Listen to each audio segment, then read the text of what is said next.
Православтықтардың крещение Господне мейрамы жақындап келеді. Қастерлі күнде әлемнің барлық суы қасиетті күшке ие болады. Мереке дәстүріне сәйкес Петропавлда халықтың шомылуына арнайы жер бөлінеді. Биылда тұрғындарға арнап Есіл жағалауындағы қалалық жағажайда орын қарастырылды. После проведения крестного хода Шомылуға арналған 4 жер белгіленіп, арнайы ойықтар жасалды. Үшеуі ерлерге арналса, бір жабық орын қыз-келіншектерге қарастырылды. Сондай-ақ су алуға крест тәріздес шұңқырларды ойдық. Редшпорт маңында да осындай шомылуға арналған орын болады.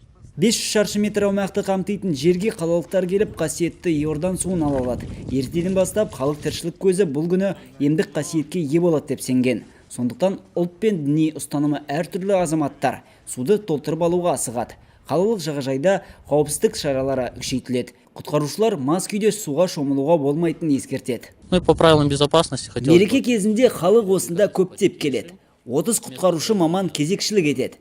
Таңғы 7-ден бастап кешкі 10-ға дейін суға шомылуға болады. Ал 7-ден сағат түнгі 12-ге дейін суды ала аласыз. Қазір қаланың коммуналдық қызметтері жағажайды мерекеге дайындап жатыр. Мейрамның маңыздылығын мұздан жасалған крест айқындата түспек. Сондай-ақ темір тұлпар иелеріне арнайы көлік орны да қарастырылған.